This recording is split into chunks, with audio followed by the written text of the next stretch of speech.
Akiaria hĩndĩ ĩrĩa arathũrimaga mĩtambo ya maĩ gĩcigo kĩa Ifti taũni-inĩ ya Garissa, mũrũgamĩrĩri mũnene wa kanjũ ĩno Mohamed Gulaid augĩte muoroto wao nĩ gũtigĩrĩra matũra mothe kauntĩ-inĩ ya Garissa nĩ magĩa na maĩ kũhetũkĩra tabarĩra itiganĩte. One is harnessing of the runaway floods and rainwater that happens perennially every year into large reservoirs in form of a dam. Tabarĩra ĩno ĩrĩa nĩ ya kwenjera ndobori cia maĩ ĩrĩgĩrĩirwo kũhũthĩra mirioni 7.5 na kũhe maĩ mĩciĩ makĩria ma 30.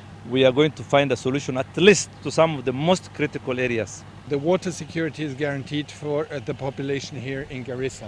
Kanjũ ĩno ĩkinyanĩirie mũbango ũyũ ĩkĩnyitanĩra na ikundi ingĩ ĩrĩ na muoroto wa kũrehe kĩhonia gĩa gũtũũra gĩa thĩna wa maĩ makĩria kũrĩ kauntĩ iria ikoragwo kũndũ kũmũ gũtamũkagĩra mbura ya kũigana. And a process that we started with a number of partners, including the Swiss Embassy but also the United Nations and a number of other partners, is to undertake an assessment for establishment of a block-wide or a region-wide water master plan.